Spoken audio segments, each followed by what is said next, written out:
Hey guys, it's Lee and Pete here, doing our NAMM 2019 tour, and the hairs on the back of my neck are standing up on end at the moment because I am standing in Leo Fender's office at the G&L guitar plant in Fullerton.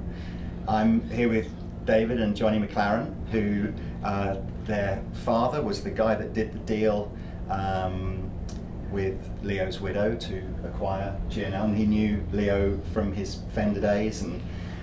So these are the two guys now who are kind of carrying on that incredible legacy. And we're going to talk a little bit with the two of them about some of the stuff that's going on. We're going to have a tour of the factory. We're going to have a look at some custom shop guitars that we've ordered. But this is a very unassuming... I feel like I need to get out of the way. No, dude, yeah, you know? stay. This is a very unassuming but frighteningly intense kind of place to be, to just think, and you've really, I mean, look, you've really kind of tried to leave this as a sort of as close to how it would have been on his last day in the office possible, right? It's somewhat like that, but we also use this because if you look at the archival nature of this office, the filing cabinets, the laboratory, it's sort of the repository of Leo Fender's life work. Yeah. So we need to come here to find information, and sometimes, you know, we're looking through these, as I was mentioning those drawings earlier, we needed to pull them out, look at them and stretch them out. Do you find new things? So we do work here as well. Do you still find new things all the time? Oh, as you go through a drawer and then you go down and then all of a sudden there's something there. It's still like treasures, little treasures everywhere. There's a discovery every time. Yeah. And the files in the cabinet, they go back to 1948. They go back to when Leo bought a little piece of property in Fullerton. Yeah. To build a very small home. And I think the deed shows $10 on it or something like that. It was just, it's incredible. Yeah. You know, so literally It gives you an idea, the kind of the depth of the things. 48. Because if we look at where we are in his office, in his laboratory, which is sort of the center of the 2548 Fender Avenue building. Yeah. The things that we see in here, they're sort of Leo's things that went back along his career. Yeah. So if you imagine, like when he sold the Fender Company in 1965, by early 1961 he had formed a separate company called CLF Research, where he would continue working throughout the remainder. 66. Yeah. Is that what I say? 61, but 66. Oh, 66. Yeah. Forgive me. Yeah. But that's where he would continue the remainder of his 5-year consultancy period with Fender, where he was still doing work. Yeah.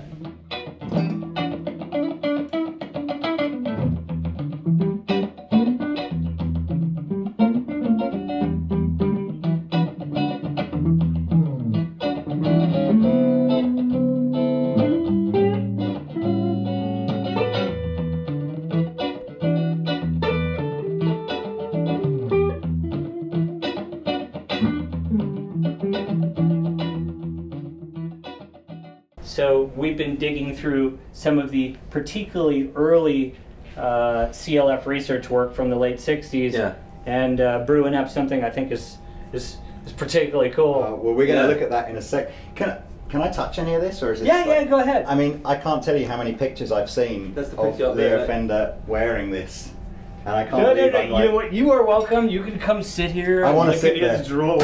And Oh stuff. my God! Oh, please do. You're going to find things that we'll have to explain to you, but it was quite common. Please in be our guest. the United States. But Put those on the door. This is the best. I'll show you. Oh, we're not done with you yet. You're gonna get more Leo experience. Yeah, there you go. That's amazing. Oh man! All these pictures of... It's just insane, isn't it? I mean, it really Can you is. imagine stuff like this, where he's even got files with his scrapbook stuff? Oh, there's so much stuff. Remember when in here. like Tom Wheeler in the 70s wrote a book, the guitar book? This was a copy for Leo to prove. It was a and stuff. proof, to go through This it. kind of stuff.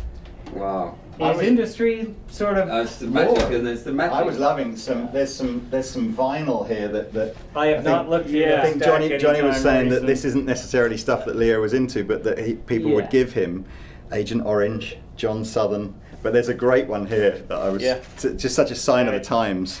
This one.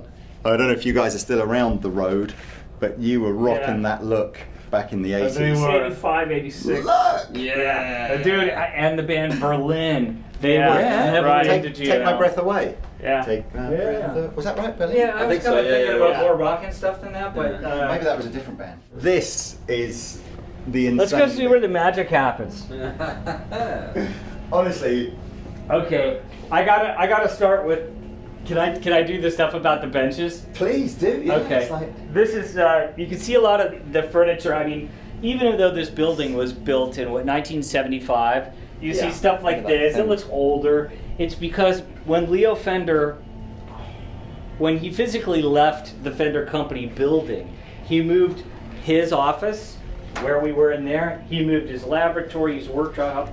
He moved that stuff to another building until this was prepared. So what we see here isn't just like whatever he outfitted, I don't know, to make Music Man instruments, which we made here first before G&L. Okay. It's just it was basically his Fender stuff moved over here. So this is what I like call like the greatest hits chair. It's like That's amazing. after Telecaster, this would be like where all the magic happened. Absolutely.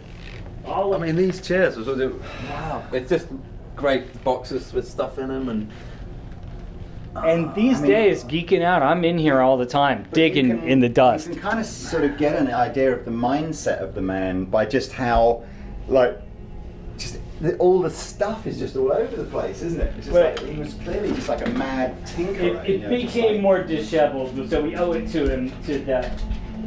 He was better than that. Right. Okay.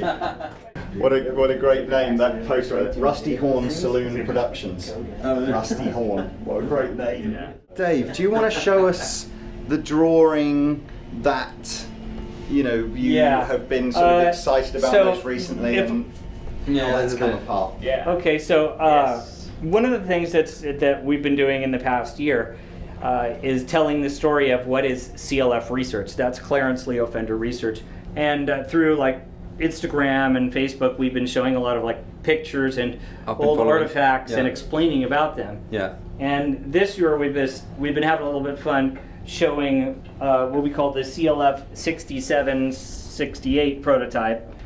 And what this would have been is where Leo Fender was thinking about next generation technologies for Fender at that time. Yeah.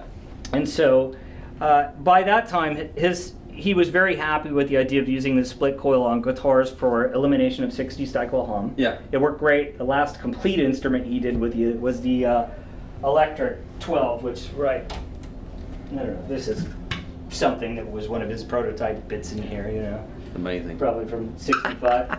So he was firmly into this for his humbucking pickup, but what he called a percussive sound. Okay. So he would call this a percussive humbucking pickup. And in this case, he's used very tall or wide bobbin aperture, right, Yeah. you see, and not much wire. So this thing relied on a preamplifier. So Yeah. he was now at 67, 68, he's using onboard electronics. And a primary reason for that is when I play guitar or bass, I am dependent on that chord. That chord's going to load my pickups, all that stuff. Why should I put up with that? It's a practical matter. Let's put a buffer here. We will control that, and we will not be at the mercy of the chord. It made perfect sense to him. It was a little bit advanced for the time, but it made great sense. So in 1967, 68, he was doing that. But then once he thought about, well, if I'm doing that, I could perhaps put a lot less turns on these things. So these pickups are actually somewhat weak, but they have sort of an angelic voice to them, buffered by the strength of the preamp, volume, treble, and in this this one, he gave him one cool extra switch. Would put both, no matter what this is doing, the three-way selector, this would put these pickups out of phase with one another for this really cool thin sound. Yeah. The final part of the technology development was in bridge development. He was looking for ways to maximize string energy getting into the body. That's sustain, right? So how do I get this, make that wood vibrate? So he was very intrigued by the notion that the vibration traveled with the wood grain more so than before it. At Fender, he would use a bridge plate. Perhaps a string goes through to the backside. A lot of tension. They're very cool, very good. But he wanted to experiment with how can I get pressure, turn this into pressure, into the end grain. So what he did is, you see the string goes over a saddle, and it goes onto these other little saddle-like devices. I don't know if you can see that, but they're notched. And as we move through the back side of it is here, such that if I pull on this, the more it pulls that the way, more the more it pulls it pushes on this, the other side the more back it pushes this. And then what is it pushing into? The end grain of the wood. Yeah. Now, in the late 60s, all these machine parts, that would have been expensive to make. Yeah. And at the time, Fender was thinking, hey, bigger building, make more and more and more, not what about that? The other part of this is, in Fender's mill, everything is made basically cylindrical. Yeah. You do this with a drill bit, and yet this required it to be. So these end bits with their drill bits would have been rounded off. Yeah, like so sort of bullet these type. got chiseled out. Right. So what this was just science. Leo just wanted to know if this works. Yeah. The production part was not sorted out yet, but the trouble is that the clock on his consultancy was running out. 67, 68, he's getting into this. They don't know how they're going to manufacture it yet. And we've been talking about this here, but what I hadn't showed you on the Instagram is in 1969, there was a styling component that was to go with the new technological development. And that's what we just started. You mentioned before, from a styling point, this is just a Telecaster. This body was just as a prototyping. All it was is just a body. Yeah, so it was never designed. That No. was not how he envisaged it to look. This long. Likewise, this is presumably. This was made long because Yeah. preamplifier, as well as maybe an extra let's have fun switch. Yeah. Right. So lately we started bringing out things like a pickguard template dated 1969. That would have been for the new thing. And then, if I may, direct your attention. Should we go and Exactly. I'm going to unroll some fun stuff. Dun, dun, dun. This drawing of this instrument, it embodies the preamplifier, the technology, the bridge design, which hadn't been sorted out for production, the split coil pickups, what would become the 3-bolt neck plate applied to this, and dated November 20th, 1969. There was quite a rush, it appeared, to complete this before the close of the term. So we began to look at some of the other drawings of the CLF 1969 concept. Some of them have names like Blues Stretcher. Oh, let me see this blues stretcher. That would never have caught on, I don't think. No, Stretcher. Yeah. yes. Oh, You stretcher. played so hard that the medics came and took you away on a stretcher. In that one, if you see how it has the upper bout is Telecaster-like, but more exaggerated. Yeah. And of course, these have all still got Fender headstocks on them, haven't they? Yes, Because at I the think time- there might have been pressure from vendor management to make it look more Telecaster-like. Right. But the ultimate design that got neglected was the one with the softer Yes. shape like this. Yeah. This was the real vision. Yeah. So what we have done, do you want to go take a look at a real deal now? Well, I just wanted to, because what's your hypothesis then on, because obviously the bridge? bridge never made it into any form of production, and your hypothesis was that it probably would have just been impractical to have tried to machine this and use this. So your hypothesis is that is where the bridge lock thing Well, would have... he proved his concept with it, Yeah. but then he realized this was too complicated. And then when he went into the Music Man phase, then he realized, well, I'm going to put strings perhaps through the body, but I'm going to add large anchors as well. So I'm not just going to use wood screws. I'm going to bolt that thing down, which is a very effective design. In fact, on Music Man, they even had a string that kind of crossed the saddle and put pressure kind of around the string. So it was like doing what it could to grab all that energy. But ultimately, and the idea of I got to get this motion into the wood, Yeah. the most elegant solution was the saddle lock bridge. And if we'd said, Leo, we want to pull out the 69, he would immediately put saddle lock bridge on it, Yeah. because that was his solution. Yeah. Very elegant, very comfortable. And here, he would have expected volume, treble, and bass. Yeah. So as it flew through the ages, he would have expected that. The beautiful CLF research knobs introduced on the F100 guitar in 1980 Yeah. with the beautiful little pointer. Oh God, I love those. We have those three, pickup selector, and we've added onboard electronics. Yeah. And what we have is a, why am I pointing this to you on this Well, thing? you're Let's actually look at right. the thing. So there is a prototype. Well, Yes. as in one that you've been working on in the Yes. factory here for a little while. Yeah, forgive me. This is this has not been sanded. Everything's rough. It's cool. It's so like cool. this is the real world, people. This is how when you're busting it to try to get that Yeah. guitar together because you are dying to play it. This is what you do.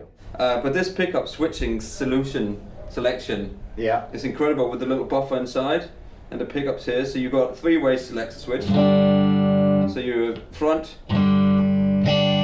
both, back. Okay, simple. Volume, right, tone. It's treble and bass, I think, isn't it? Yeah, treble. Kind of a bass roll-off Yeah. kind of thing.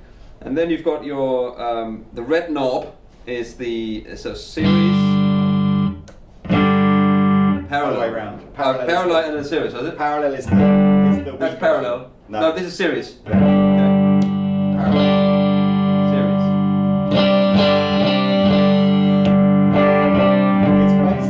It's basically parallel is the two coils going straight out. Series is the sound goes through the first coil and then through Into the the other second one. Yeah. coil and Yeah. then out. So the Exactly. series is the fatter or louder sound. That's the fat one. Yeah. So I guess parallel would be more like a regular single coil pickup. Yes, And it sounds series like is it, a doesn't sort it? of It sounds like stacked one. We should say again, I don't know how this video is all going to get edited together, but the purpose of this is it's noise cancelling, so it Yeah, there is cancels no noise. the 60 cycle hum. It's like humbugging, noise cancelling, 60 Yeah. cycle hum. But It's got a little battery in here. But that's not to do with the noise cancelling. No. The noise, the two coils give you the noise cancelling, and then the buffer is what the battery. Yeah, is and that, using.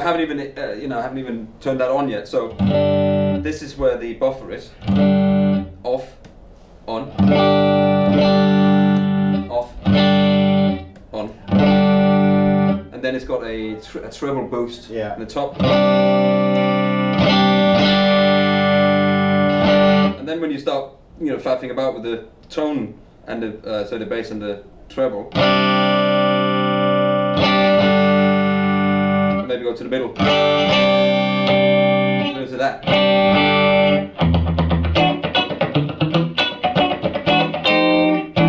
From that to that. Over that. It's almost like jazzy.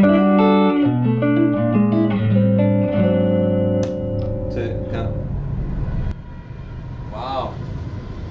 Is that a big lorry? Train. Whoa. Many tones. Many tones. Not just like, Yeah. not just the three-way, but Hopefully, while we're out here, we will see some sprayed up versions of these Yes. at the show. But this is a few days before the show. Oh! I'm kidding. Did the drawings you had before have an indication of the kind of neck profile that he wanted to have on it, or have No, you? So it was you've just taken that it view? would have been probably standard neck fare at the 'Cause time. this They is- hadn't gotten that far. This feels a little fatter than what you'd probably get on, say, an S500 or something like that. Or just- Would be like what's on our Fullerton Deluxe. The Yeah, level of that's sanding fine. is questionable because Right. I was freaking because I wanted to play it. So you think it actually? Yeah, because It could- I picked this I up think and I it's- went, ooh. I think it's like it a little slightly bit. would be. I think the actual deal is probably going to be slightly more like this. So it's. I don't know if I've just put that in. I think that feels a little slimmer. Although this was one of the early ones that we made for the NAMM Nah. series. Or do you think that's the same So hard to tell when you've got one that's lacquered. We also and have then another thing that we put this thing. We've had rain. It's this is really a crude instrument, but it's beautiful. Oh, it feels great. What we've done with we've just used the early G&L F100 headstock on there, and because this is going to be representing the period, really 1969, we're going to give it a bit of a vibe, like a 3-ton sunburst tortoise, Caribbean rosewood with pearl blocks, nice vintage tint thing, Clusen tuners, and we were also thinking maybe do a bit of a 72 look with kind of an aging natural ash, 3-ply black, maple black blocks. All where it's kind of like where CLF Research was getting its independent mojo after the Fender days. So obviously the traditional, well I say traditional, the G&L headstock that we see most commonly is this one with the little pointy bit. Right, and we have a few versions of that, you know. But this is obviously, I guess, how would you describe that kind of headstock? As in, it's a little more towards the Fendery kind of thing? Yeah, it's more toward it, but they were working on it to be sufficiently different. Yeah. You know. Okay, so in 2017, we came out with the Doheny with its magnetic field design single coil pickups. And that was one where we looked at it and we thought, people go, oh, Jazz Masters are cool, you should do that. But we're G&L, and we wanted to bring something special. Yeah. So Johnny thought about if Leo Fender were to make a magnetic field design Jazzmaster pickup, what would he do? And this, anyway, this is a Doheny shape from G&L, which has been in their catalogue for a couple of years now, 2 or 3 years.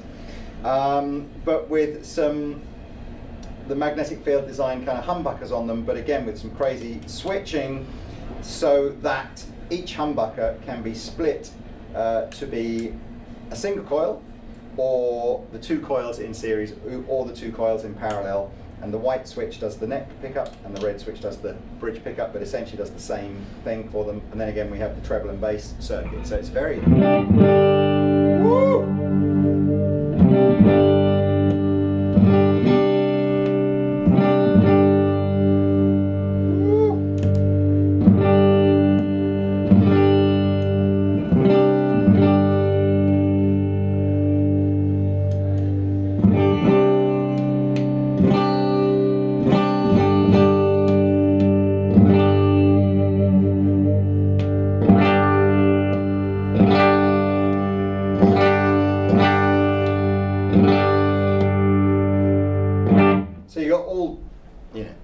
multiple different kind of variants of the tone. This one doesn't have the preamp circuit in it, and of course we've got the trem system on here as well. Very, very cool in the gold sparkle as well. I think this is going to become part of the Fullerton Deluxe range, which obviously is, you know, brings it into a slightly more affordable kind of price point, which is cool. Yeah. Listen to the bass end off. That's crazy. We're just plugged into a couple of little 1x12 amps, which are actually G&L amplifiers. No idea where these are, but called whippersnappers. Whippersnappers! Little whippersnapper. Whippersnapper. It's just a little 112 kind of tube thing with just volume, treble, and bass on them. It feels great. I really really like it. Awesome. It's just great. Everything. I can't wait to see the neck one. profile and everything is just great. It's just great. So there we go. I love all this stuff.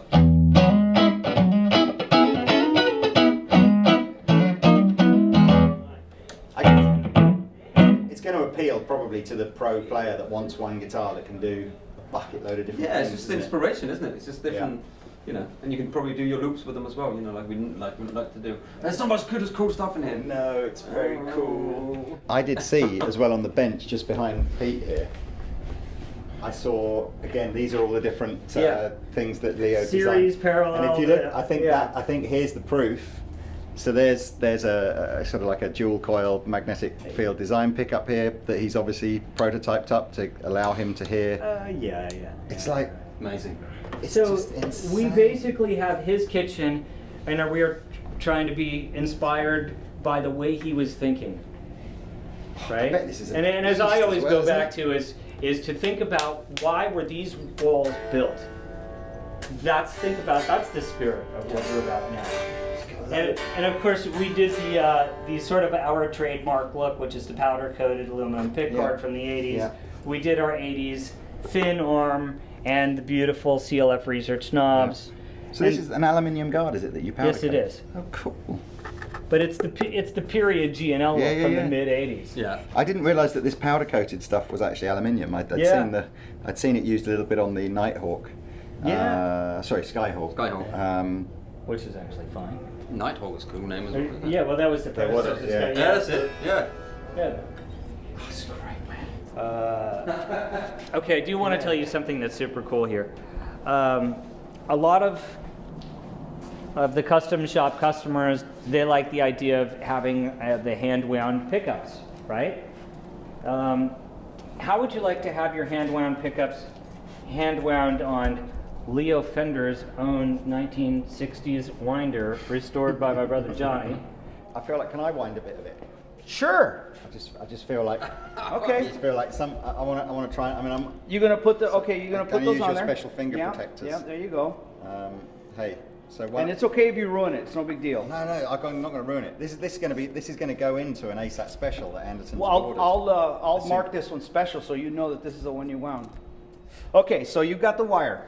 So the pedal's over there, and just it's going to start spinning this way. So when you press it, just keep it. There you go. Oh, it goes. That's wicked. And you actually can if you just use one eye. Yeah. You really can You go can't from see left it to with right, both eyes. can't You you? have to Oh, that's mental. You know what? keep going. You're almost 1/3 of the way there. There is actually way more control than I Yes. thought there would be. Yes. I don't really know what I'm doing, but I'm just sort of constantly going from left to right within. And you know that when you'll have to break a couple wires to find out, but you know how much you can pull and how much you have to release and let that, Over there to get the tension. yeah, to get the tension just right. Hang on, I'm just getting to a critical bit here. Yeah. Just to get I'm just going to go a little bit further left and then because that's how they get the tone. There you go. There we go. This one's going to sound magic. This is the neck pickup, so I'll mark it for you. Awesome. And If it's the best sounding one out of them all, then Yeah. I'm going to do this for a living. I'm going to start making my own custom pickups. there you go. This is wicked. Yeah. Oh man, I can totally understand if you didn't have the bit of masking tape around your fingers. Oh yeah, it would Can you would feel burn it you. already? Yeah, I can. So how you doing there? Is it so have now no you idea. can start slowly, ease off the gas so you can see where you're at. Oh, I see. So you kind of want to see, have I done a nice piece? I think I probably, Hey, that's pretty good. can I have a job here? Keep going. So you're at 1,000 turns almost. So that's going to be 4,000. So you need 2,000 more turns. What? I thought you said you had to get to 6,000 turns. Yeah. Well, Yeah, but 1,500. That's Yeah, what I mean. So So what am you'll I get at now? there at 1,100 almost. So I've got 400 more. Okay. And you jumped right into probably one of the hardest bobbins to do. You're doing quite well. Look, I got the little tape. Boom. Perfect. Instant eye patch, custom made. 1400. 1400. I think I'm going to go like 1,501 just for that extra one wind. Okay. It's going to be the magic. Remember, that's going to be 4 turns at one. So Oh, yeah, okay. you're going to do 6,000 and Slow down now. 4. You've 60, Okay, 70, I'm slowing down. 80, 90, 1500. Oh, so close. Just need one more. It's like when you're putting petrol in your car. and- Yep, exactly. You just like, Top I it. need- Well, it says the pumps here say There we do go. not top off because it's dangerous. There we go. All right, And so then now you you just put it take right that there. There's your Yep. tape. There's your little piece of tape. You tape it there. Was You that, did it. would that? Do you think the way the wines have gone? Are Oh, sort it of looks acceptable? good. That looks pretty good, really good. Look at that. Good job. Look at that. You can tell me which guitar you want this one on. Well, yeah, Color. when we see the colours. We'll talk. Yeah, if you want to see the colors, I've got the 2 of the 4 colors because these are not available in nitro. So there's the purple, royal purple metallic, and this is the margarita. So this is just an example of something you built for another customer. This is And- just for NAMM. It's Oh, okay. Yeah, this is just a sample that we're doing gold hardware. We haven't done gold hardware here. I was told that it's been 17 years or something like that. So what I did a presentation piece for the owner of Yamano Music in Japan, Yeah. and when I put I took the hardware to the plating company. I said, you know what? I'm going to include all the hardware for a couple ASATs simply because, well, if they're all going to be done, they might as well be done at the same time. And I had all the hardware and tuners, and Do you roast the maple necks here, or do you? we do not do that here. Right, No, so you sub that out, so- the torrefication is done by our supplier, and this is medium roast. It looks a little bit darker because it has clear on it already. Yeah. But there's dark roast. You can order them a lot darker. Yeah. The problem with the torrefication or the roasting of the material is it gets brittle. So the more you roast it, the more brittle it's going to get, and the lighter it just gets too brittle. So we like like the medium medium roast. roast. It's a good coffee. And what do Yeah, you use to make this? This is Guanacaste. Guanacaste. Guanacaste. I'll show you another custom Sure. shop NAMM show piece that It's ever so quiet in here as well. Is this sort of indicative of it's very much away from the rest of the... It is. The only time that the regular factory comes and bugs me is when they come and use this thing here.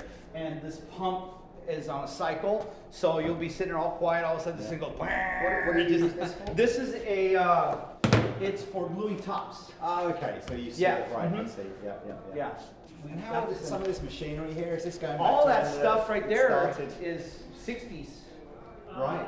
Leo's running machine. Yeah, Phyllis was trying to get him an exercise. So I guess the rap was he'll use it more if it's here because he spends time here. So he was collecting so much dust, I just took it out of his office. So Oh, wow. that's Leo Fender's. The Fender's running what do you machine. call it? That's so cool. In all honesty, my running machine is similarly dusty and similarly stuck in the corner of my garage as well. I mean, you could imagine that's to placate, your wife. Oh yeah, I'll put it in the office. It's going to be a fantasy CLF research wood shop. But what that means is this is where all the custom shop action is. This is an Invader XL that I just finished. It's a cool color. We're calling it Stout Fade. So So it's like a pint of Guinness, isn't it? Really? yeah, exactly. So we're doing this, and we have other color combinations. So what I do first is I grain fill the ash with black grain filler, so you can see the grain and all that, and then we just do this paint scheme on it. I didn't know that. I didn't know you did like a, this stylistically sort of superstruct kind Yeah, of. this is a Invader XL. XL means it's got two. That's right. The Invader was in the catalogue from the 80s, but on a different body shape, wasn't it? More I believe so. Yeah. Yeah, like an F100 kind of body shape or something, wasn't it? But So this has it coil looks tabs. It Yeah. does look cool. And I have the rest of the necks for your order Oh, these right are here. These are the necks for the ASATs, are they? Yeah, these are. The cool thing about this is, look at the, I don't think this one's yours. No, this is Caribbean rosewood. This is all rosewood, and look at the variations Yeah. in color that we're getting. So I this really like these. this. We went with Yeah. regular rosewood rather than the Correct. Caribbean Correct. rosewood, didn't we? Yeah. This is here, if you want to compare it, that's Caribbean rosewood. Right. Okay. So those are all modern C neck shapes, Yeah. 9.5-inch radius, and And you presumably you do like a final setup of oh kind yeah, of on the yeah. on the. Here, they're gonna feel kind of like this. Yeah, you could. I mean, you obviously spend a lot of time making sure that the fret ends are. Yeah, the round over. Yeah, yeah. So have you seen the It's a great logo, the yeah. G. So what we're doing is we're inlaying the Oh wow. the mahogany on there. So once I sand the neck, I take it to the laser. So this goes in and then you sand it off. Yes, on then I your sand left. all that off. So this goes in, and then effectively this bit is sanded away. The thick bit is sanded away, and it just leaves the. Here's one that. So this is the wood shop. So where all the body blanks and the neck blanks get cut into the right Yeah. shapes and stuff. Well, it looks like ash, right? But it isn't. It's Empress. Feel Okay. how light that body is. That's crazy, isn't it? Yeah. So what, Empress is some derivative of ash or alder, is it? I or- believe so. I mean, it's porous. It sands very, very easy. A lot easier than ash, that's for sure. But it's a very, very light, very warm sounding tone wood. And how many guitars at like an hour or something can you cut on these sort of machines? They're doing probably 4 to 6 guitar bodies an hour. Is that old? Yeah. The neck machine's a little bit more. It has more steps, so they're probably doing about 2 necks an hour over there. What's the most limiting factor to production? Is it wood or paint, or what's the bit that limits how many guitars in a day you can make? For production here, it would just be manpower. Right. You know, I mean, if you throw enough people at it, you can make as many guitars as you can. So we're in the wood store now. Is this wood that you can use for any of the G&L stuff, or is it specifically custom? This is all for G&L production. So the custom shop stuff is in a smaller room in my area. But since I have limited space there, I store a lot of my stuff here that takes up a lot of room over there. So I keep most of my ash here. So when I did your order, for example, I had to pick the wood. I came over here and I started grabbing spreads, knowing that the instruments are going to be solid color. We don't really concern ourselves too much with how the grain looks for that particular run. If they were going to be transparent colors where you can see the grain, then it would be a different story. We'd be a little bit more selective, but I wanted to go for weight. So I picked out the spreads from here, took them to the wood mill and had them cut. Here you can see a good selection of stuff that we have.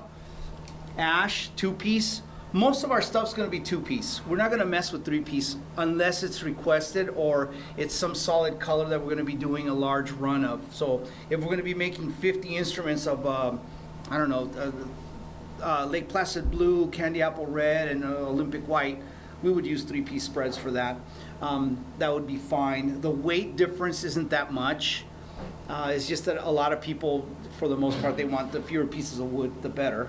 Have you got anything in here that's particularly unusual wood? I mean, I'm just looking at that stuff right at the top, wondering what that is. That up there is black limba. Black limba. Yeah. So it's a little on the heavy side. It's dense, isn't it? Yeah. Yeah. It's going to be something that will make for somebody that is not weight sensitive. Again, this will be a lot lighter. I don't think the weight is on here, but this is probably at least 10 pounds. And I have a scale of it, we can measure it. But what this is going to be used for too is if they get too heavy, what we do is we make tops out of them.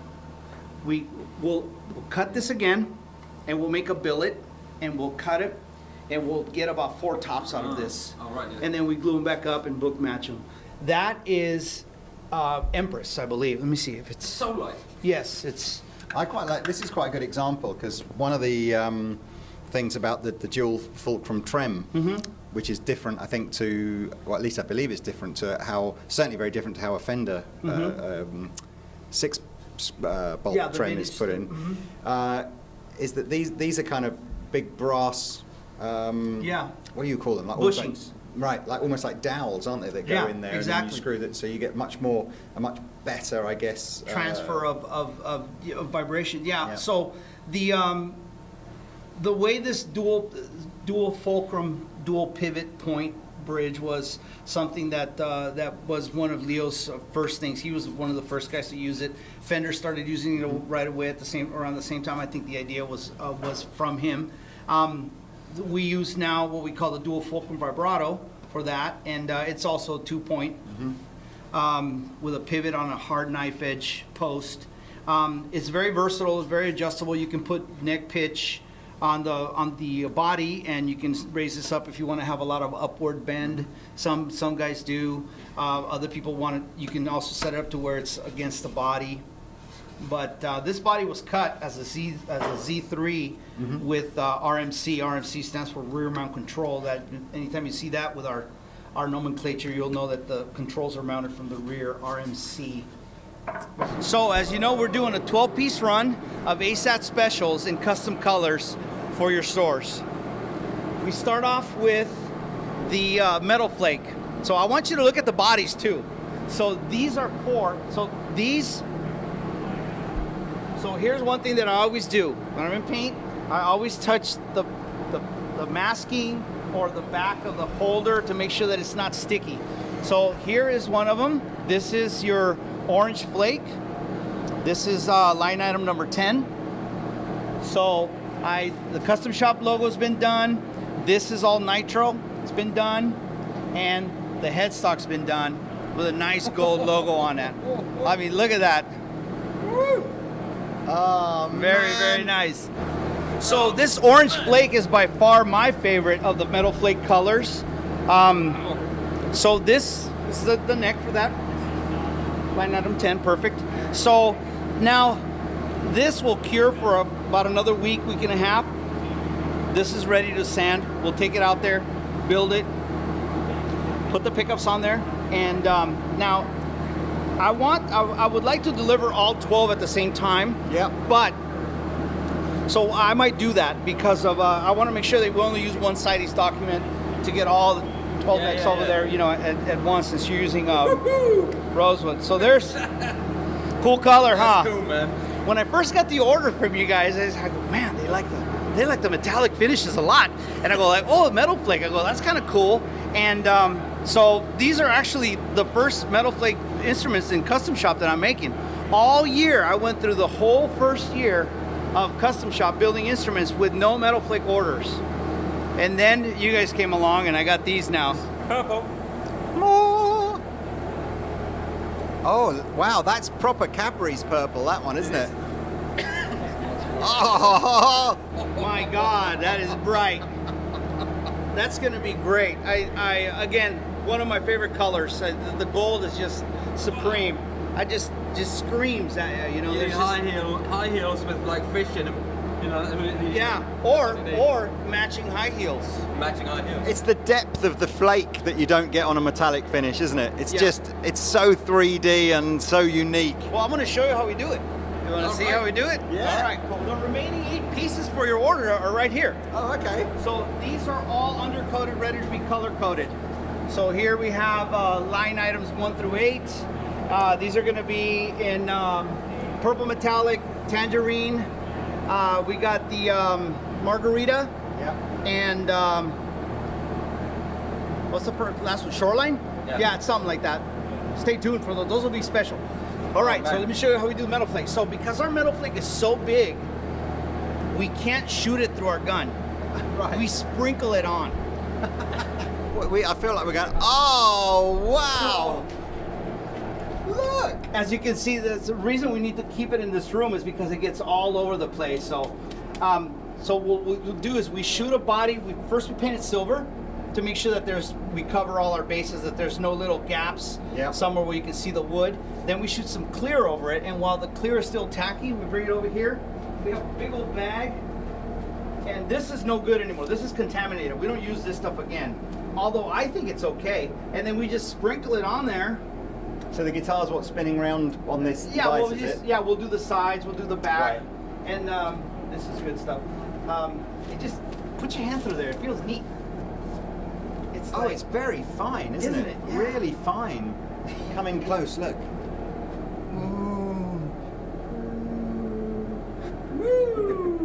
Wow, it's like fish scales. so. This is one of your necks too. So this will be very nice. You can feel it. It's nice and thin. It's going to be really, really, really cool. They are nice. They are nice, and the profile is good, isn't Yeah. it? Once we do the round over there, Yeah. you'll see all that Yeah. stuff too. This is one of Malcolm's little experiments. We had some extra material, and he really liked. He painted it green, and then he goes, "I didn't think the purple was going to work on it, but it does." I like you that. know what also works is the 2 colors that I have for you over there. Remember the big purple? Yeah. And then you put the green over it. Yeah. That somehow works. So this whole guitar is green, and then he's done the purple over the just top. this part, and then Right, we right, paint them. okay. Yeah. Right. Yeah, just an experiment, just to see. And I told him, I go, we put a green anodized pickguard on there would be awesome. Oh yeah. I think what you're seeing here is grown men getting excited about what the Espada's going to look like when it is sprayed up. Oh man. So that's the 3-tone with the heavy red element to the burst. Over here is a honey burst. And there's a natural at the top. Can I see any other ones? It's amazing when you go around guitar respraying places. They all use the same way of hanging the bodies up. This one appears to have some sort of natural coral growth. There's so much paint in here. Some sort of coral is growing out of the spray booth. That is many, many years of gunk being sprayed in there. Well, Mr. Pete, Yeah. that concludes our tour of G&L's production place and labs and magical place in Fullerton. We've seen where Leo would have sat. I'm sitting in The chair. the hitmaker. Hit maker. I'm wearing the magical. Let me see what you look like with the. Do it turn into a one You eye? have massive eyes through there. Cyclops. Oh, that is that a cyclops? Is it? Oh, there's a little hole in the middle there somewhere. It's Yeah. really interesting. It's this bizarre. It is like stepping back in time. It's not like going to where you might imagine, like iPhones would be made. It's where such an inspirational place. You find all of this stuff, and just realise how this is the dude. It's just full of stuff what I you mean? want to kind of touch and go, oh, I wonder what and you can really feel the essence of how all those amazing guitars from the 50s and the 60s, and beyond. But Engineering stuff you like just, under there you can't really see it, but it's this stuff. The I don't know jig what it is, for but putting- necks or whatever it is. I mean, it's just there's so much stuff here. There's even one of these kids. This. Yeah, kids you won't even know what that is. This is like, is it alive? Did you see the? Patsy Cline. Did you see the? There was a YouTube video the other day where some kids had to dial a telephone number. They were given like 5 minutes to dial a telephone number, an old one. They couldn't do Well, it. there was one of these as well. They got this and they just sit there and go, I know. and they can't work it out. This is magic. This is where the magic is. This is where the magic is. Oh, we saw the custom shop. So we should say thanks to Dave and his brother Johnny, and the other Dave as well for showing us all around. Yeah. It's amazing. We'll definitely come back. I think we should Yeah. definitely try and come back every couple of years just to sort of see, see how similar this bit's. But I hope I hope all of this is the same. changes. I hope this doesn't change. I mean, I hope this is all, because there must be so many hidden treasures. That's one. Every So time you weird, open a that, drawer isn't or it? you I made a pickup. You did make a pickup. and apparently I made a good pickup. Yeah. Well, we'll figure it. We'll find out. Yeah. But yeah, We'll find it's out. funny, isn't it? Guitars are weird, aren't they? Because you actually do hope it doesn't change. Like you Yes, just. but it's the change is you don't be afraid of the change. You see, this good change. It's just this is the next step of it, isn't it? And it's amazing to see where all this comes from. Look. I can't tell you, man. This is like you just want to be in here and looking at Look at all bits of this stuff. paper that was. Date 1976. That it was almost a month after I was born. This piece of paper is from. So this is over 40. What's he designing here? This is over 30. This is over 25 years old. He's designing here a 5-string bass bridge humbucker by the looks of things, and he's got all his little technical drawings about all the different output. It's quite frightening, just to not frightening. What's he drawing there? Because that looks like something I would draw. He's drawn basically what if I draw a couple of balls underneath it. Basically, it would be something that Pete would draw, but I suspect it's something very technical and important. I don't think that's what I call it. I don't think Leo was as thick Probably as you. not. Oh, and there's a reference here to Dale, which is Dale, the old sales guy, isn't it? Dale Hyatt. Dale Hyatt, and it says.